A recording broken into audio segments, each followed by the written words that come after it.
Hi, Alice. Should we just jump right into the topic, Let's go. which is drum roll, please, storytelling? Yay! I will say, in the positive spirit of things, marketing has often felt siloed. So, if this is what it takes tech companies to finally give marketing a seat at the table as early as product development starts, then by all means, create your storytelling teams. Because at least now, these companies are going to be organized in a way where everyone in the org has to lather up into the narrative that the company sets for itself. So at least there's that. But this also makes me think about the déjà vu moment. When I think about storytelling and what's happening right now, it definitely reminds me of other times in my career. So the déjà vu moment for me was in the early 2010s when content was the buzzword. I remember specifically that I was using words like content marketing and content strategy when I was a digital marketing manager at Louis Vuitton in New York. And when I used words like content strategy, people looked at me like I was crazy because those were the days of putting one image in all your channels. And I was trying to explain that different channels require different emotional connections and different expectations. I can't tell you how many presentations I did internally to convince them to let me build a content strategy. Storytelling very much feels like those moments for me where this is the thing we're chasing right now, but it makes it feel very much like a buzzword. What does all of this mean? Because I know that for me, a big through thread in my career has also been tying strategies to cultural moments. That's actually something that's really helped me in front of senior leadership when I was more junior in my career. It was that cultural moment and specific audience that we were trying to reach that would resonate with senior leadership. So, what's the cultural moment of all this? And essentially, so what? Like we said, this is the new talk in tech town. All the big brands are hiring chief storytellers. We saw it with Miro. I've seen it with a bunch of companies. We also have seen, though, Gen Z and Gen Alpha really reclaiming authenticity and showing a strong resistance to things that are just overly shiny, overly engineered. And we can't neglect what Gen Z's and Gen Alpha's behavior does to impact even older generations. Like authenticity is definitely having a comeback. Companies don't want to appear over optimized, that because of all the access to tools that we have today, authenticity is going to be what makes or breaks a company. Great, authenticity is going to have a comeback. We've seen this nostalgia trend when the year started from, 2026. What were you doing in 2016? We're still seeing marketers trying to reverse engineer super fandoms in their communities tied to a story, a competitive advantage. Disney hired their first chief brand officer. And for a brand like Disney to finally acknowledge that shit is a hot mess and there needs to be someone reeling in the narrative, someone who is really in charge of being that chief brand officer, I think that sends a signal like outside of tech, right? We're not calling it storytelling, but again, the role is the same. And their new CEO comes from within and from the theme park business. This is like very countering the authenticity that Gen Z and Alpha are so deeply in search of. And I think that all of those things outside of tech are impacting tech. So give us the AI spin of all of this. I mean, one of the things is for sure that AI has suddenly taken a lot of what's, easy or superficial storytelling was all about, especially in the digital space. Another big one that's having a comeback is community in BTech world. So it's the head of storytelling, chief storyteller, and the community role. AI is just making everything so easy to produce, but also so noisy and so disconnected. And this is kind of a brutal awakening moment, especially in the tech bubble and mostly B2B, because that's what I've seen. And this is, let's say, my community as well. Because all of a sudden, you cannot do what was termed digital marketing or performance marketing in the same way that you did it, like throwing spaghetti on the walls. AI can produce that. It's cheap, it's easy, it's fast, but it's also kind of, again, missing the mark, missing the right tone of voice, the emotional side of things. If you want to do it right, I'm not saying you cannot do it with AI, but we're coming back to first principles thinking, to the fundamentals, to what makes a good story. And I think that now, because we're in this market where geopolitics is a mess, budgets are a mess, everything is a mess, yes, you are doing it cheaply, but story becomes your competitive advantage. And AI is making this more and more obvious. And yes, it is still early days, but what I see is people naturally going against the noise. And even marketers in the B2B space that are using AI are like, yeah, we are using AI, but on the other hand, we want that authentic vibe and the nostalgic vibe and all of that. We're not making things super shiny. We're actually going back to our creative days when we tried experimental stuff and we did raw videos or stuff like that. I was just thinking that the early days of fandom was like that. It was about nostalgia, it was about authenticity. It really didn't matter to be all shiny and have the best tech tools to create the best character. It was mostly about the experience. And yeah, that's making a huge comeback in the B2B world. And AI is just, as much as it is exponentially growing, it also pushes this new trend, or maybe it's the natural reaction because we are human. It's interesting though, because it's like that rawness is what the luxury industry struggles with so much, right? Because they just can't seem to get away from this need to be glossy. And it's a shame because they actually have everything that is there to tell such a solid story. They just can't seem to let go of the control over how that story is told. Yeah.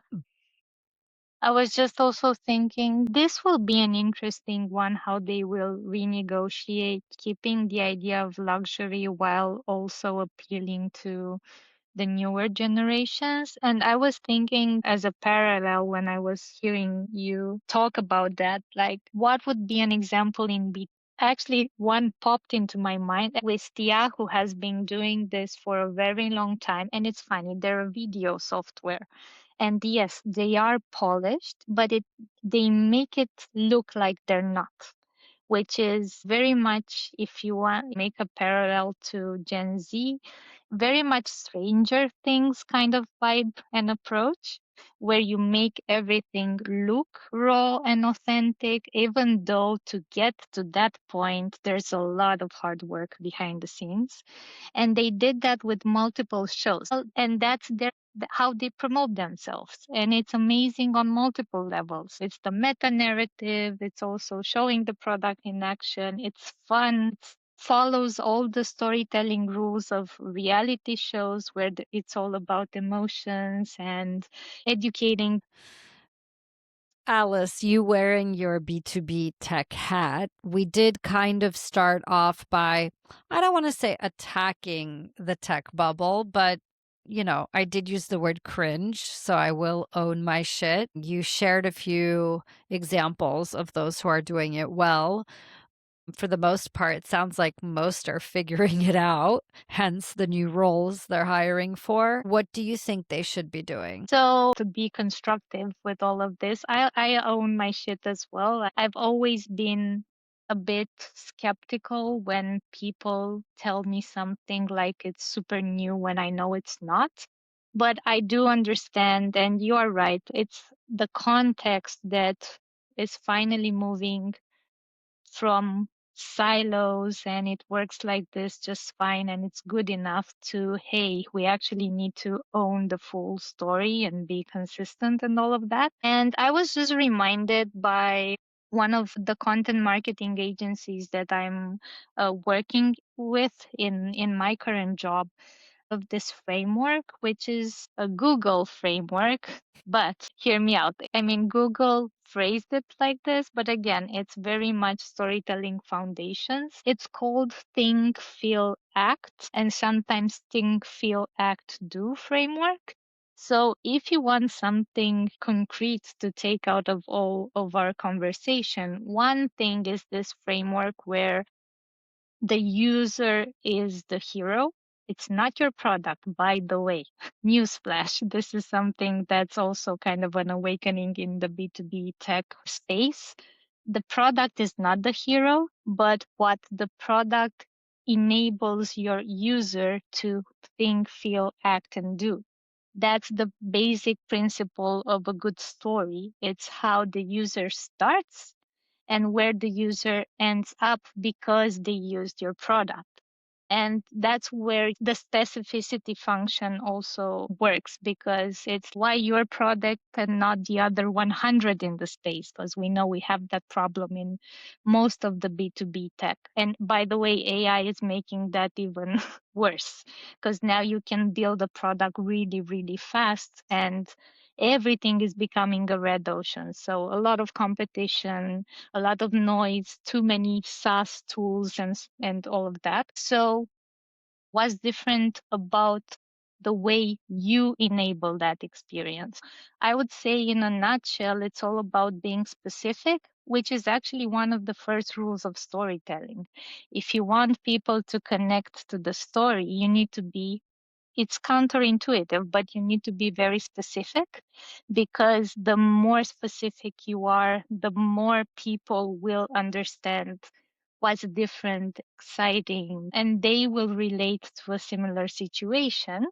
And then, yes, I do agree that product needs to own their part in the equation, which is, how do you make the users think, feel, act, and do inside the user experience, so while using the product? Because it's becoming not just table stakes, but a competitive advantage even more. Listening to you, it made me think about the importance of internal alignment. And I feel like what some companies are calling head of storytelling, other companies are calling it actually like internal marketing or chief of staff, because there's a more and more need for this internal alignment, especially in the scale up world where things happen so fast and new teams are brought on. And it can all feel very exciting, but I feel like, as someone who has worked in marketing for 15 years, my fear in a scale up as a marketer, especially as a senior marketer, I would be afraid that, are people coming in being onboarded the right way to the brand, to the product? Are they even speaking the talk that will allow them to walk the walk? Because most of the time, they're just expected to dive into their job and deliver, you know? There's also an opportunity for these tech companies to think about that. Are you hiring a head of storytelling so that your internal teams can be aligned? Because it's all great and groovy if the external messaging checks that box. But if your internal teams aren't all aware of the key message that's getting out there, then you're eventually going to run into a problem. I think you're spot on, because it's not enough to be aligned externally, because your employees are your great ambassadors. Talking about super fandoms, and thank you for pointing that out. Another thing that I've seen the good storytellers out there in B2B tech, what they're doing is enabling their people to become organic brand ambassadors. and to talk about their roles and the company culture and the story within, because it needs to be the same story. And yes, one of the ones that are doing it really well is Lovable.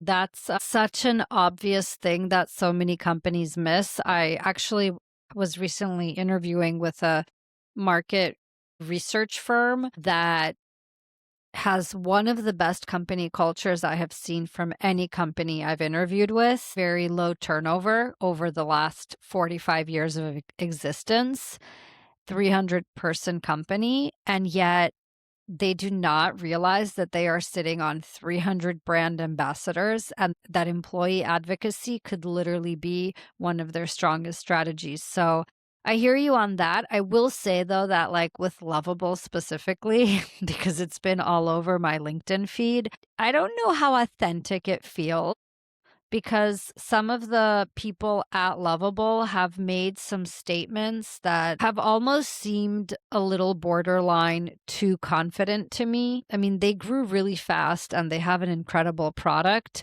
But sometimes I read these things from some of their founders and I'm just like, have a little humility, you know? That's I hear you. I think that that's part of their voice, though. I mean, it to me it feels authentic because they have kind of always been like that.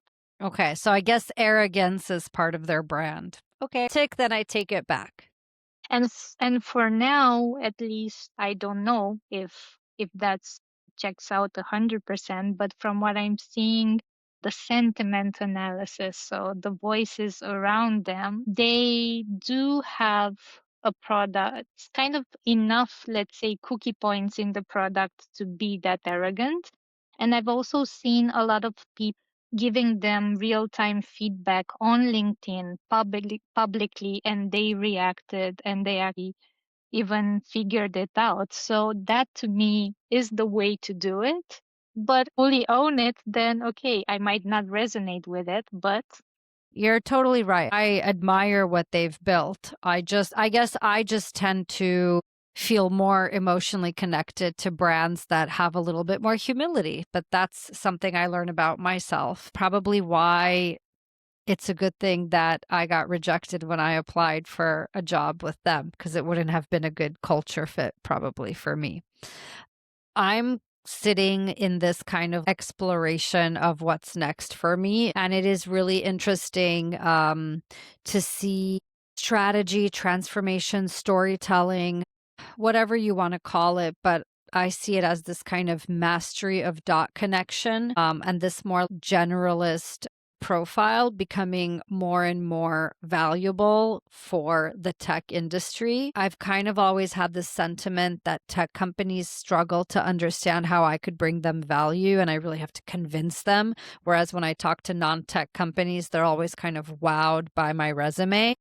So it does feel exciting to know that perhaps there's going to be a bigger space in tech for profiles like mine. And I'm also kind of focusing on education right now, reading thoughtful writers and thinkers like Zoe Scammon, who writes about brand strategy, culture, and innovation. I also really like, I always butcher his name, but Rishad Tobakoala, who writes about the future doesn't fit in the containers of the past. So about like transformation, technology, humanity.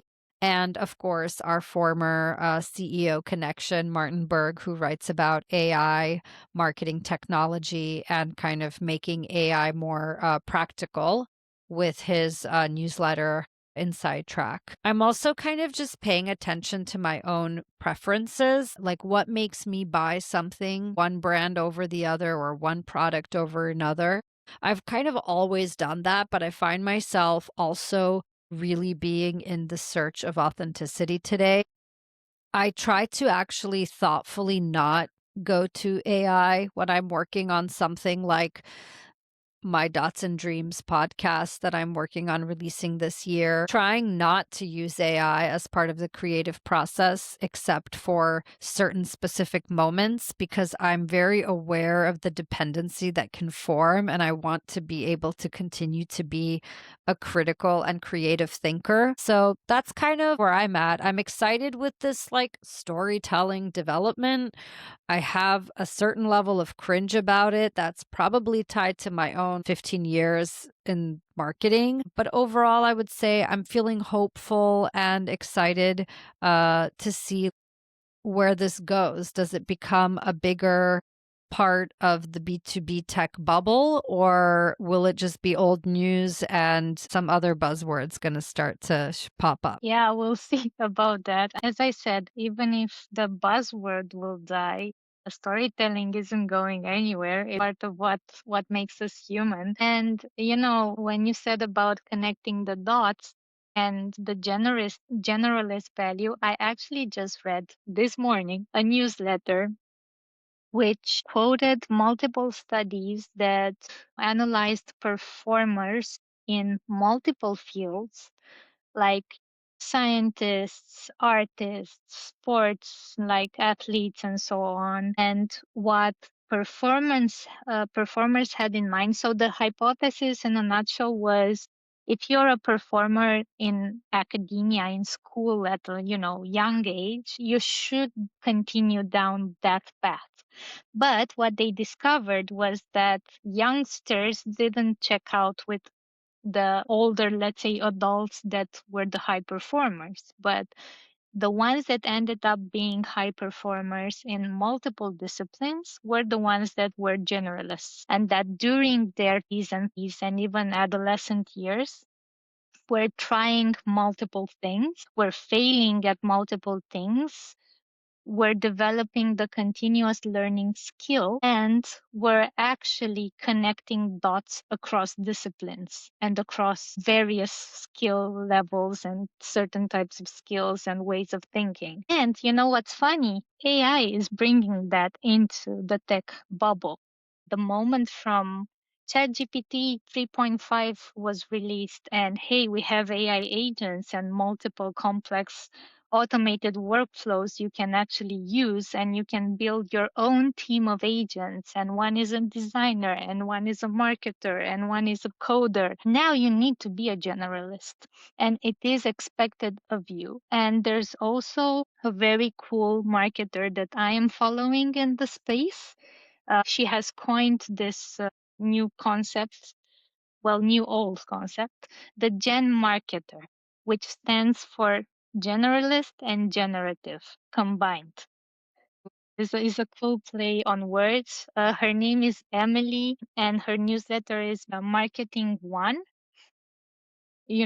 Just to go full circle, I think we are at a moment where being an expert and just being siloed is not working anymore. Yes, you still need to know some things, let's say, like fully in depth, but you also need to be able to context switch really fast and to know what to ask from both your humans and your agents.